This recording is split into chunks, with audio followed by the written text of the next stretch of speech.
استغفر الله العظيم استغفر الله العظيم استغفر الله العظيم. السلام عليكم ورحمة الله وبركاته. أعوذ بالله من الشيطان الرجيم. بسم الله الرحمن الرحيم. الحمد لله رب العالمين، والصلاة والسلام على أشرف الأنبياء والمرسلين وعلى آله وصحبه أجمعين. سبحانك لا علم لنا إلا ما علمتنا إنك أنت العليم الحكيم.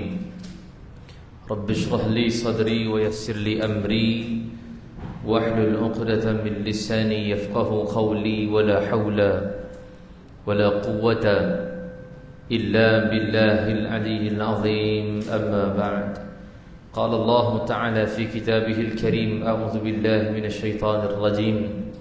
يا أيها الذين آمنوا كتب عليكم الصيام كما كتب على الذين من قبلكم لعلكم تتقون. صدق الله العظيم. Dihormati pengurusi, para imam, para bilal, tuan guru, para alim ulama, para asatizah, ahli tuan kuasa serta tuan-tuan dan perempuan yang dirahmati Allah sekalian. Pertamanya, sama kita merafakkan syukur kepada Allah Subhanahu wa taala kerana dengan izin dan limpah kurnia-Nya pada malam yang penuh barakah ini dapat kita berhimpun dalam rumah Allah ini. Sama kita dapat menyelesaikan solat fardu isyak, solat sunat tarawih dan juga solat sunat witir. Dan juga kita tambahkan lagi satu amal ibadat dan ataupun amal saleh kita, iaitulah kita berehat seketika dalam satu majlis ilmu yang penuh dengan rahmat dan keberkatan daripada Allah. Mudah-mudahan pertemuan kita pada malam ini bukanlah yang sia-sia dan tidak ada pernah Allah lakukan perkara yang sia-sia. Rabbana ma khalaqta hadza batila. Allah tak pernah ciptakan sesuatu itu batil, melainkan ada hikmah untuk kita yang berada pada sesuatu masa dan tempat itu. Dan yang keduanya, saya nak seru juga pada kita malam ni, alhamdulillah dah sampai dah kepada kita 3 malam Ramadan. Sedar tak sedar je lah. Tapi orang kata sedar tak sedar pun, Ustaz baru 3 malam kata dia. Ya, tuan-tuan akan dengar hari ni 3 malam Ramadan. Jam celik, tuan-tuan akan dengar nanti pula kita lagi 3 hari nak raya. Sangat sekejap, jam celik je. Dia akan rasa macam baru itu aku dengar Ustaz Ismail kata 3 hari Ramadan, 3 malam Ramadan. Malam ketiga lah Ramadan. Tahu-tahu dah nak raya pula dah. Sebab tu benda yang dipanggil sebagai sekejap ini, dia adalah satu benda yang sangat berharga. Kita punya umur tu hari ni umur kita tahu-tahu Allah 60 dah. Sekejap je rasa. Itu sangat berharga. Kalau tak berharga, dia akan rasa lama je. Kan masa itu. Masa kita anggap tak berharga tu kita rasa lama. Bila nak buka tu ya. Pertadi aku tengok pukul 1 baru. Tak berharga. Masa tu kita anggap dia tidak berharga. Tapi kalau kita anggap dia berharga, kita akan rasa cepat betul. Dah pukul 6 dah. Ya Allah, tak sedar aku nak pergi bazar Ramadan. Dia sangat berharga. So sama dengan Ramadan yang Allah berikan kepada kita 30 hari, sekejap je sebenarnya. Kan? Sebab dia satu benda yang sangat mahal. Dan inilah yang kita boleh panggil sebagai hadiah daripada Allah. 1 tahun ni Allah bagi sekali je. Bayangkan Allah, kalau Allah tak bagi kita bulan Ramadan ini, hadiah daripada Allah tak ada, agak rasa kita ni tak dapat datang ke masjid ni. Akidah kita barangkali mungkin terpesong jauh. Ibadat kita entah ke mana. Akhlak kita makin teruk. Sebab tu bila kita dapat saja masuk dalam Ramadan, ini tanda Allah Subhanahu wa taala telah memakbulkan permintaan kita yang dulu lama. Saya ingat 2 bulan lepas kita dah datang. Saya dah datang untuk ceritakan tentang bulan Syaban, kelebihan bulan Syaban. Yang inilah berkaitan dengan Rajab, Syaban dan Ramadan. Daripada bulan yang saya datang dulu tu, kita dah minta pada Allah, Allahumma ballighna Ramadan. Ya Allah, sampaikan kami pada bulan Ramadan. Imam pula doa, Allahumma barik lana fi Rajab wa Sya'ban wa ballighna Ramadan. Kita pun doa amin, amin, amin. Ya Allah, berkatilah kami dalam bulan Rajab, berkatilah kami dalam bulan Sya'ban, dan sampaikan kami ke dalam bulan Ramadan. Hari ini sampai tak? Inilah sebenarnya Allah Subhanahu wa taala mengizinkan sekali lagi kita masuk dalam bulan Ramadan. Ada orang Allah tak bagi izin dia masuk. Seminggu sebelum Ramadan meninggal. 3 hari sebelum Ramadan meninggal. Besok nak Ramadan, hari ni meninggal pun ada. Tapi bukanlah maksudnya Allah tak sayang dia. Jangan fikir gitu. Itu kita fikir husnuzan, sangka baik pada Allah. Mungkin boleh jadi Allah ambil nyawanya sebab mungkin dah cukup dah amalan dia. Mungkin taubatnya telah diterima, Allah ambil lah. Tapi yang hari ini kita dapat masuk dalam bulan Ramadan ni satu benda yang perlu kita ingat. Kita tak boleh katakan bahawa saya ni Ustaz, Allah bagi masuk dalam Ramadan sebab Allah sayang saya lah. Mana buktinya? Tak ada. Kalau kita, bukan kita tak boleh kata begitu, boleh. Tapi ini adalah untuk psikologi kita sendiri. Kalau kita memikirkan macam tu, kalau dia fikirkan saya Ustaz, alhamdulillah memang daripada kecil dah tak pernah tinggal lah tarawih dekat masjid, memang saya selalu buat lah. Dan hari ni saya dah umur 70 Ustaz, confirm lah saya syurga punya. Habis apa jadi tahun itu untuk Ramadan dia? Ibadat dia akan drop, habis. Tapi kalau dia katakan, saya pernah pesan dulu masa saya datang, kalau kita dapat masuk saja dalam Ramadan, maka fikirkan kenapa Allah bagi kita izin sekali lagi masuk dalam Ramadan tahun ini. Boleh jadi Ramadan tahun lepas kita tak berjaya. Macam mana kita tahu Ramadan berjaya ataupun tidak? Tak ada risit daripada Allah. Ada? Tahun lepas dapat? Siapa yang dapat yang angkat tangannya? Tahniah, Ramadan anda berjaya. Tak ada. Jangan kata Ramadan lepas kata Isyak tadi pun belum tentu Allah terima. Tak tahu lagi. Inilah sebenarnya yang dipanggil konsep al-khauf war-raja', takut dan pengharapan. Ini Nabi ajar dalam bulan Ramadan, kan? Imanan wahtisaban dah. Itu juga adalah pengharapan kita. So itu bila kita fikirkan tentang saya dapat masuk dalam Ramadan ini, berkemungkinan saya punya amalan tahun lepas tak diterima Allah. Saya punya taubat tahun lepas tak diterima Allah. Apa jadi tahun ni untuk Ramadan kita? Kita akan tambah lagi naik drop. Kita akan tambah lagi naik kita punya graf ibadat kita. Akan tambah. Sinilah kemuncak dia. Kan? Sebab kita rasa bahawa sebab boleh jadi tak terima kot Allah punya amalan-amalan aku kot. Kita akan buat lagi hebat daripada tahun lepas. Kalau kita rasa tahun lepas saya rasa yang baik Ustaz, 2 tahun lepas, 3 tahun lepas saya rasa saya paling baik Ustaz. Asal saya jadi imam Ustaz. Kat mana awak imam? Masjid mana? Kat rumah saya. Kan 3 tahun lepas semua jadi imam Melaka semua. Dulu muka-muka makmum, naik pangkat semua tu, sarjan, jadi sarjan, jadi imam semua. Yang mana orang perempuan tak pernah cium tangan imam tarawih, tahun tu dia cium. Jangan main-main. Tapi tahun ni jangan cium lah, Rahim isteri dia tu. Pasal waktu tu imam dia adalah suami dia sendiri. Betul tak? Sebab dia rasa bahawa tahun tu lah saya rasa saya paling bagus. Tak boleh juga. Sebab kalau kita memikirkan bahawa kita lah yang buat the best, maka kita akan dapati bahawa kita punya ibadat dia akan bertambah turun. Macam kita pergi umrah, pergi haji sentiasa pergi, dan kita rasa macam Allah, saya Ustaz dah selalu pergi, saya rasa macam tak ada. Dia rasa dia punya tarikan kepada Kaabah tu dah tak ada. Pasal dia tidak ada rasa keistimewaan, special tu tak ada.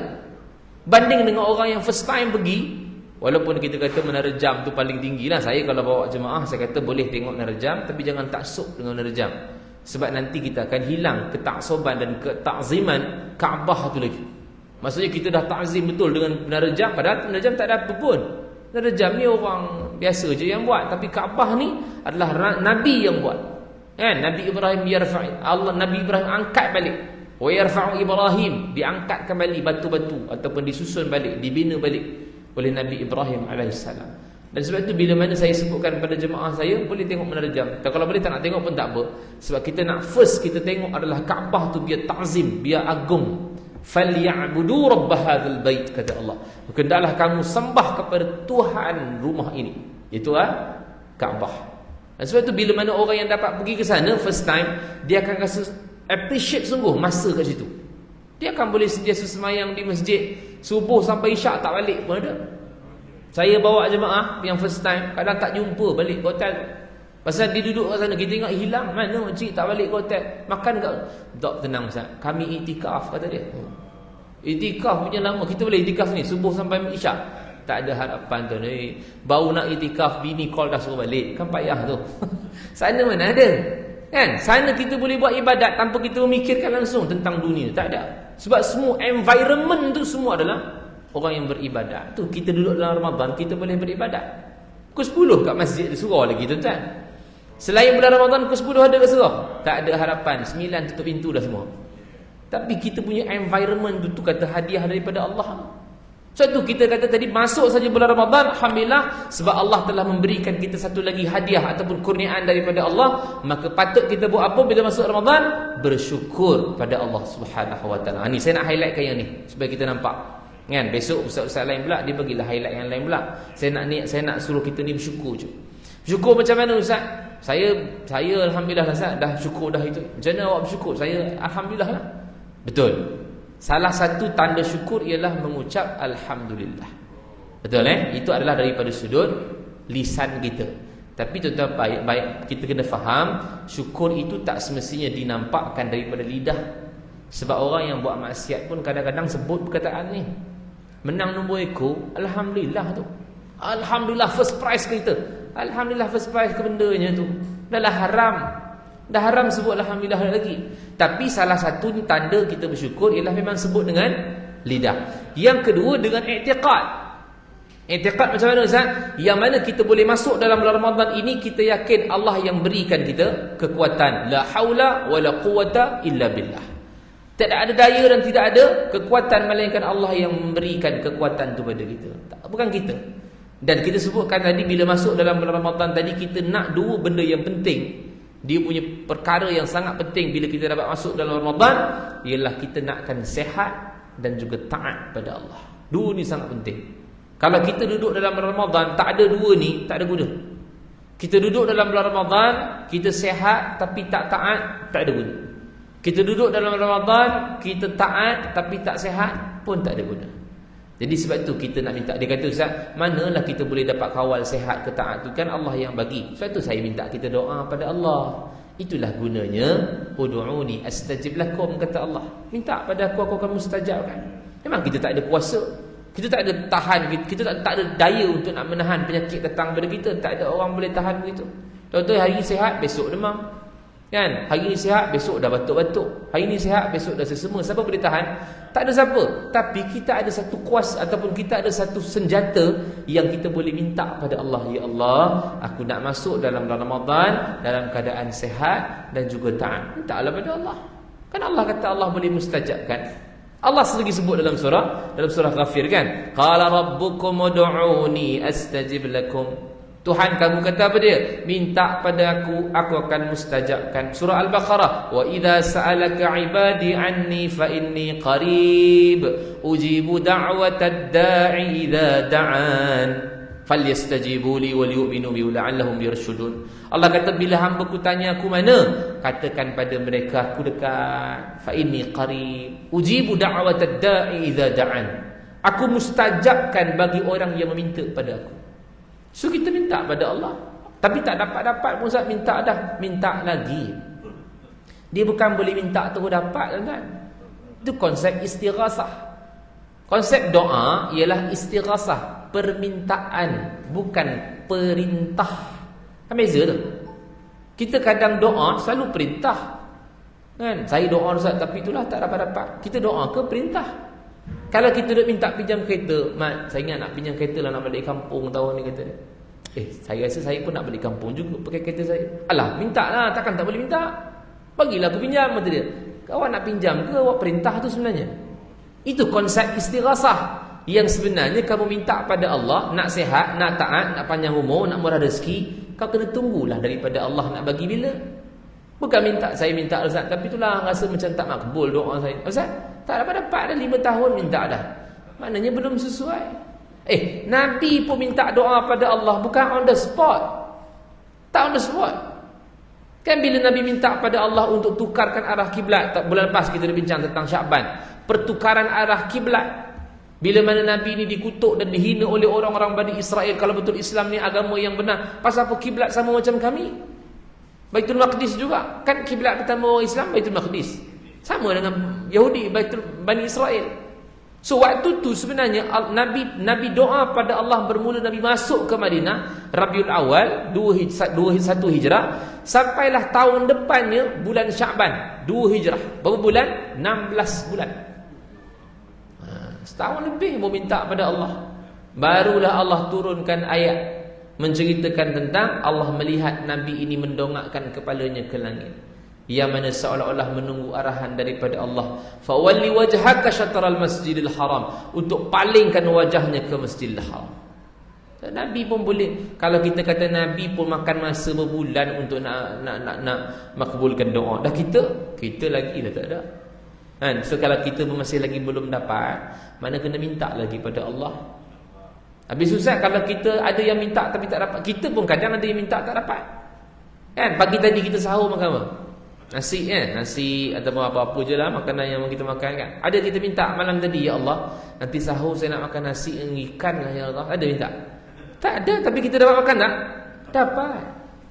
Sebab walaupun kita tak minta, Allah boleh bagi.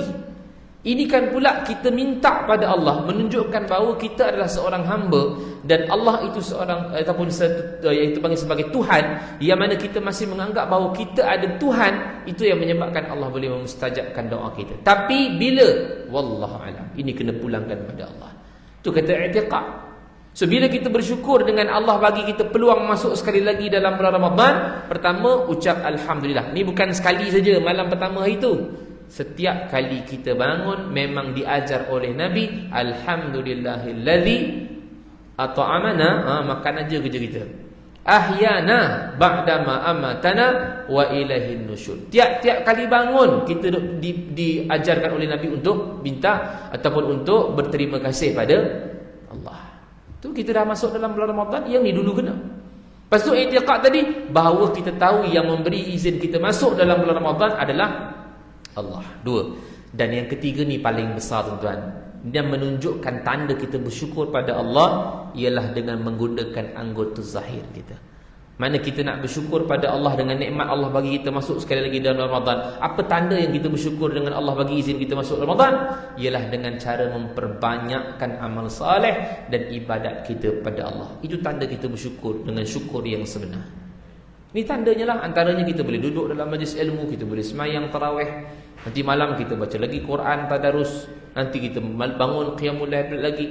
Itu semua tanda kita bersyukur pada Allah. Sebab Aisyah radhiyallahu anha dia tanya kepada Rasulullah, dia kata, ya Rasulullah, kenapa kau beratkan diri kau sampai kau boleh bengkak kaki semayang? Aisyah tanya, atakallafu hadha, kenapa kau beratkan diri kau? Tuan-tuan tahu Nabi SAW ni bengkak kaki pasal apa semayang ni? Bukan gaut, kita gaut, Nabi bukan. Nabi bengkak kaki semayang kerana Nabi berdiri lama. Tuan-tuan tak percaya, tuan-tuan berdiri lama tengok jadi apa kaki kita?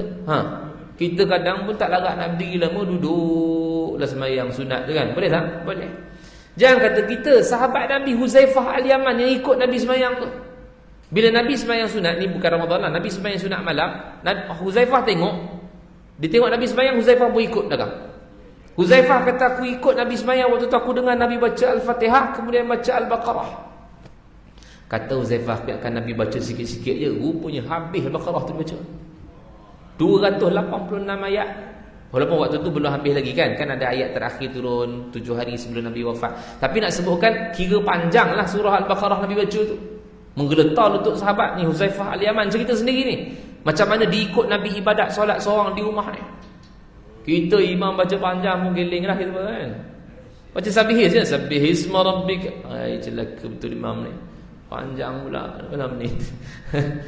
Baru sabihis pun geling kepala kita. Nabi ni baca surah Al-Baqarah, sahabat ikut.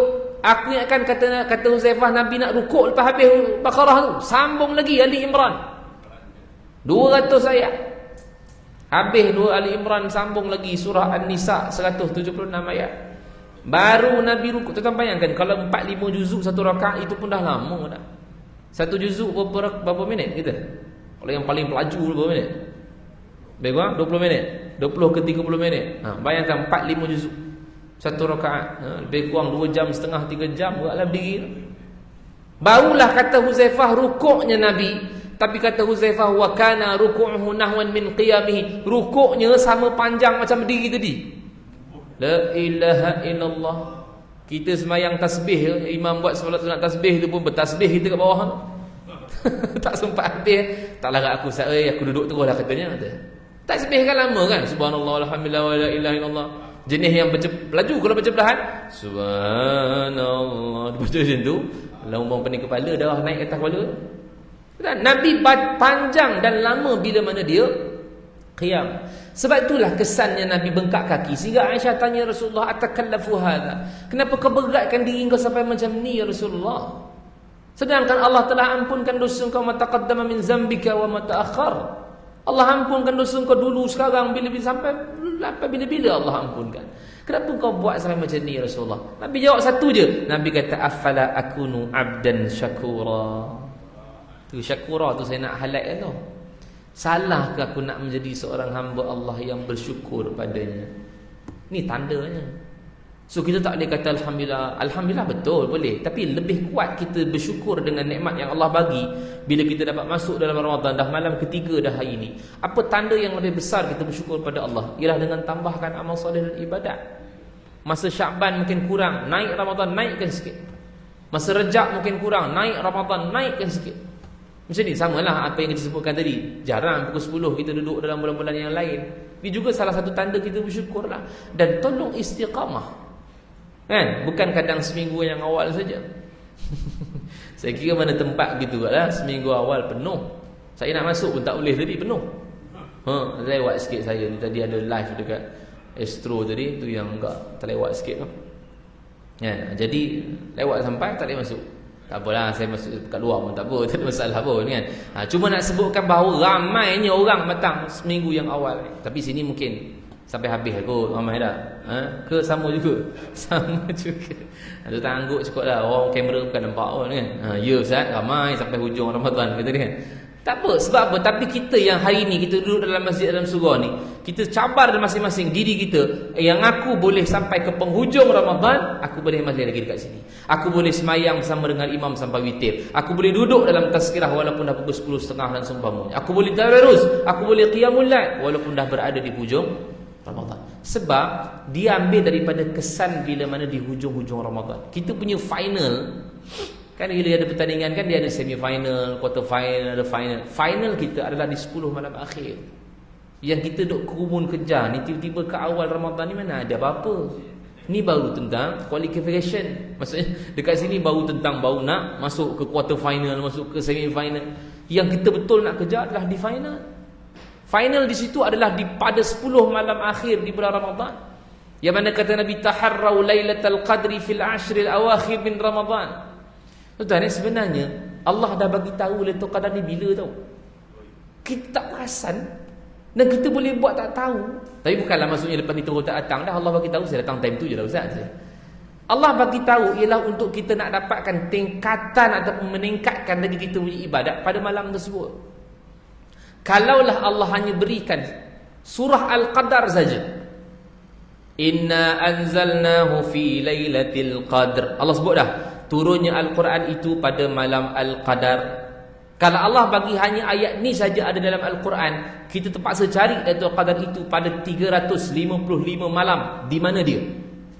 Lagi mungkin hari-hari buat tarawih kot. Tak boleh nak cari, kat mana nak cari? Punya payah. Tapi sebab Allah nak juga kita dapat Lailatul Qadar tu, Allah bawa datang lagi ayat yang biasa kita duk baca. Syahrul Ramadan alladzi unzila fihi al-Quran. Bulan Ramadan itu diturunkan Al-Quran padanya. Tadi Al-Quran diturunkan pada malam Al-Qadar. Yang ini Ramadan tu Allah turunkan Al-Quran. Bermaksud Lailatul Qadar itu ada dalam bulan Ramadan. So 355 malam tu dikecilkan sikit pencarian menjadi 30 malam. Senang nak cari? Susah juga. Mana ada orang boleh maintain 30 ni? Memang susah. Inilah yang kita buat selalu ni, 30 malam. Susah nak cari ni. Tapi maha baiknya Allah, yang mana Allah berikan juga isyarat melalui Nabi SAW, yang tadi hadis kita baca, taharrau lailatul qadri fil ashril awakhir min Ramadan. Carilah malam Al-Qadar itu. Tadi 30 malam. Carilah malam Al-Qadar itu pada 10 malam akhir di bulan Ramadan. Lagi kecil pencarian. Daripada 300 pergi 30, 30 pergi 10. 10 pun susah ke senang? Susah. Tapi isyarat lagi ada daripada Nabi. Ada dalam hadis Bukhari, Nabi kata, Nabi tambah fil witri minal ashril awakhir fil witri min Ramadan. Carilah 10 malam akhir itu pada malam-malam yang ganjil di bulan Ramadan. Daripada 10 malam jadi 5 je tinggal. Bila ni? 21, 23, 25, 27, 29. 5 malam pun susah ke senang nak cari? Susah juga. Bayangkan, padahal isyarat banyak dah. Banyak isyarat. Lagi isyarat Ustaz ada tak? Senang saya nak cari tahun ni, kata dia. Ada. 5 malam yang tinggal ni, kalau tuan-tuan baca kan dalam kitab-kitab banyak kan. Yang 5 malam, 21, 23, 25, 29 ni, kan ulama' kata kalau kita mula puasa hari Selasa, maka jatuh Lailatul Qadar malam 23. Kalau mula hari Rabu jatuh malam 25. Ni tuan jangan salin ni saya belasah ni. Saya pun tak ingat. Tapi kan ada kan perbahasan itu, ada tak? Cuma itu ramalan. Itu hanyalah ulama' punya perbahasan. Tadi Al-Quran, kemudian hadis, yang ni ulama' punya perbahasan. So berpandukan pengalaman para ulama', itu yang dia buat kiraan tu. Kebiasaannya kalau mula hari Selasa, contoh saya tak tahu betul tidak sebab kena tengok balik, saya pun tak hafal. Katalah contoh mula hari Selasa, kita mula apa tadi? Selasa, jatuh malam 23 contoh. Kalau mula Rabu, jatuh malam 25. Kalau mula Khamis, contoh begitulah, sekian. Sebab apa ulama' buat macam tu? Sebab ulama' nakkan kita buat betul-betul dan paling tinggi kita punya ibadat pada malam yang kita rasa macam itulah Lailatul Qadar. Tapi bukan maksudnya kalau macam tu Ustaz, kami rehat dulu, malam 27 tu saya datang. Itu memang tak ada harapan lah tuan-tuan. Tak boleh, itu memang tak berjaya dah depan dia. Sebab kejayaan itu adalah daripada sudut kita punya istiqamah tu. Nabi adalah orang yang tahu di mana Lailatul Qadar. Betul Takkan Nabi tak tahu tuan. Nabi tahu. Sampai Nabi nak bagi tahu pada para sahabat, tapi tak boleh. Allah tak bagi. Nabi tahu. Tapi adakah bila Nabi tahu Lailatul Qadar itu pada malam tersebut, lepas tu Nabi tak ibadat dah? Tak ada. Nabi sentiasa ibadat pada 10 malam akhir tu. Bila masuk dakhalal ashr, bila masuk sahaja malam 10 malam akhir di bulan Ramadan, Nabi ahyal lail, kata Aisyah, Nabi bangunkan malam. Nabi beribadat, Nabi kejutkan isteri-isteri untuk sama-sama beribadat kepada Allah Subhanahu wa taala. Walaupun berkemungkinan Lailatul Qadar telah pun berlaku, tapi Nabi tak ajar bila dah berlaku. Contohlah kata malam 25 dah berlaku. Dah berlaku dah malam tadi 25 tu. Habis tu apa Ustaz? Tak payah pergi dah lah, kita shopping dah lah raya kata dia. Ada kata yang tu? Tak ada. Kita akan sentiasa terus. Sebab tu kita tidak ada. Tuan-tuan saya nak cerita gini lah bagi mudah faham. Tuan-tuan pernah dengar ke orang dapat Lailatul Qadar ni? Secara peribadi lah ada. Pernah. Macam mana Lailatul Qadar tu? Tanda ada. Tetapi ulama' bahaskan sekiranya kamu dapat tanda itu, kamu takkan dibenarkan cerita pada orang lain. Orang lain tak sama tahap dengan kita. Orang lain kata, kalau kita ceritalah malam tadi tu, iya je, aku malam tadi tengok betul pokok tu sujud betul mata depan aku. Kan? Betul-betul depan mata aku tengok sujud. Dah kawan tu semalam, ya Allah, aku semalam tertidur je. Apa jadi kawan tu? Kan mabuk? Jadi aku nak buat apa lagi dah, semalam tu Qadar ni ada 7 hari lagi ni. Aku rasa aku tak ada harapan lah tahun ni. Dah lah, kalau ada tak ada harapan tu alang-alang aku pergi Masjid Jami' lah. Bukan semayang shopping gitu kan. Sebab kita tak boleh nak confirmkan bahawa itulah malam Lailatul Qadar. Tak ada. Tanda ada, tapi siapa yang boleh confirmkan betul-betul malam tu adalah Lailatul Qadar? Tak ada. Sebab itu pencarian Lailatul Qadar bukan bila tengok je dah dapat.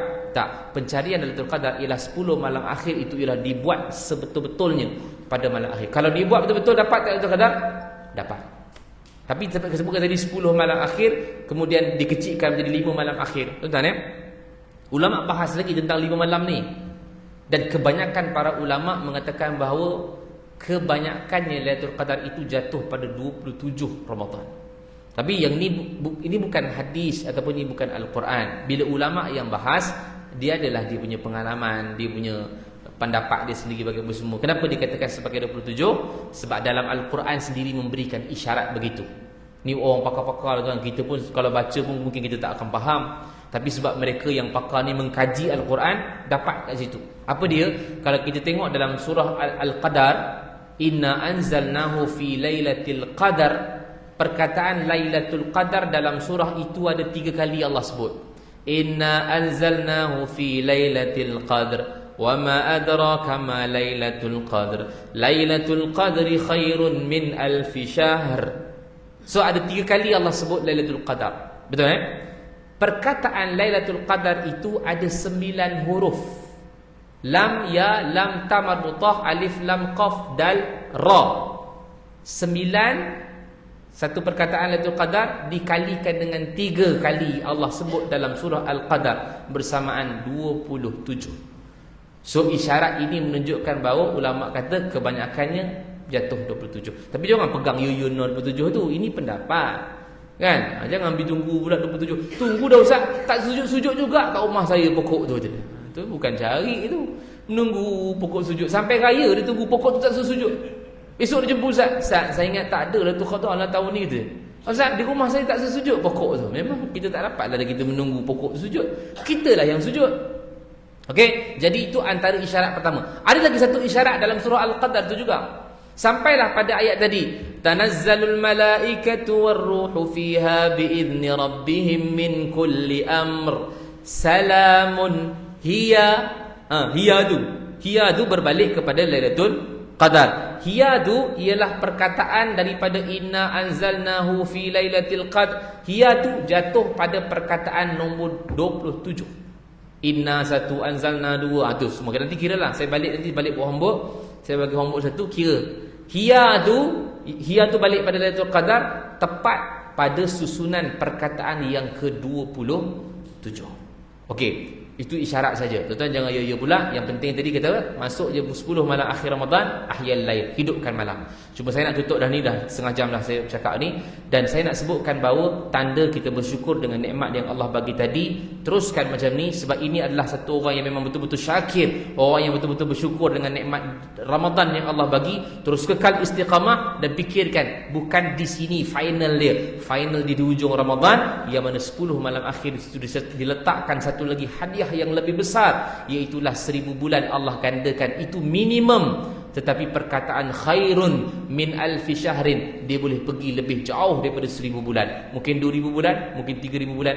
Itu kehendak Allah. Minimum 1000 bulan saja. Dan saya doakan mudah-mudahan kita dikurniakan Allah merzukna Lailatul Qadri. Allah rezekikan kita dengan Lailatul Qadar pada tahun ini. Allah berikan kita sehat dan juga taat pada tahun ini. Allah berikan kita kelapangan, kekuatan untuk terus beribadat kepada Allah Subhanahu wa taala, dan Allah menjadikan Ramadan tahun ini lebih baik daripada tahun-tahun yang lalu insya-Allah. Sekarang dulu perkongsian kita pada malam ini. Jumpa lagi pada masa akan datang. Wallahu a'lam. Aqul qawli hadza wa astaghfirullahal azim li wa lakum. Assalamualaikum warahmatullahi wabarakatuh.